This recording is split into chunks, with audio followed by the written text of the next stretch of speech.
భగ భగ భగ భగ మండే నిప్పుల దండై కదిలిండే మా అన్న రేవంతు ధన ధన ధన ధన దరువుల మోతల కదిలొస్తుండమ్మో అన్న ఎనుముల రేవంతు కాంగ్రెస్ జెండా ఎగిరేసిందంట ఎదురెవడే ఉన్నా ఎదురిస్తాడంట సుడిగుండాలకి ఎదురెళ్ళేటి.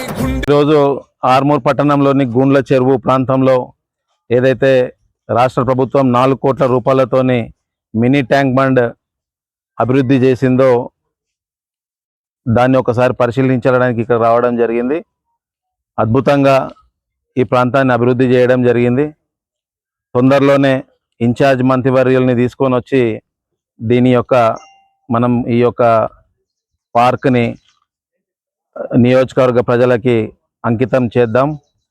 అదే రకంగా మెయిన్ రోడ్ నుంచి పార్క్ వరకు వచ్చే సుమారు 1 కిలోమీటర్ వరకు రోడ్ ఏదైతే ఉందో దాన్ని కూడా వచ్చే UIDF ఫండ్ ద్వారా రోడ్ని కూడా అభివృద్ధి చేసుకుంటూ, అంతేకాకుండా ట్రాన్స్ఫార్మర్ పవర్ రిక్వైర్మెంట్ ఉంది, దానికి సంబంధించిన నిధులు కూడా మున్సిపల్ ఫండ్ నుంచి పెట్టి పవర్ కనెక్షన్ ఇచ్చే విధంగా కూడా కార్యక్రమం చేసి నియోజకవర్గ ప్రజలకి ఆదివారం కానీ పండుగల పూట కానీ ఈ ప్రాంతంలోకి వచ్చి మంచిగా కాలక్షేపం చేయడానికి ఒక మంచి అద్భుతమైన ప్రదేశం.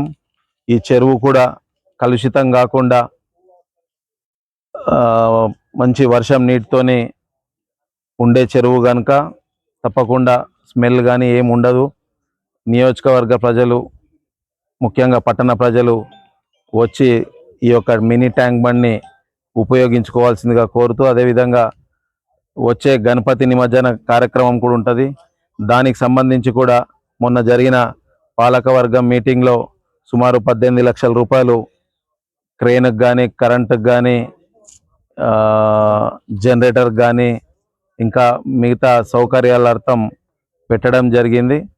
తప్పకుండా వచ్చే గణపతి నిమజ్జనం కన్నా ముందే ఇన్ఛార్జ్ మంత్రి గారిని తీసుకొని వచ్చి గూండ్ల చెరువునే కాకుండా మినీ ట్యాంక్ బండ్నే కాకుండా ఏదైతే ఆర్మూర్ పట్టణంలో సుందరీకరణలో భాగంగా సెంట్రల్ లైటింగ్ డివైడర్స్ ఏదైతే మనం ఆల్రెడీ అటు పెరికిట్ కొటార్మూర్ వరకు ఇటు మామిడిపల్లి వరకు అంతా కూడా పూర్తి చేసుకున్నాం కనుక దాన్ని కూడా మనము ఓపెనింగ్ చేసుకుందామని చెప్పి కూడా తెలియజేస్తూ, మరొక్కసారి అందరికీ కూడా ముఖ్యంగా నాతో పాటు విచ్చేసిన చైర్మన్ గారికి, సాయిబాబా గౌడ్ గారికి, కౌన్సిలర్లకి, కాంగ్రెస్ పార్టీ నాయకులకు అందరికీ కూడా పేరు పేరున నమస్కారాలు తెలియజేస్తున్నా. జై కాంగ్రెస్.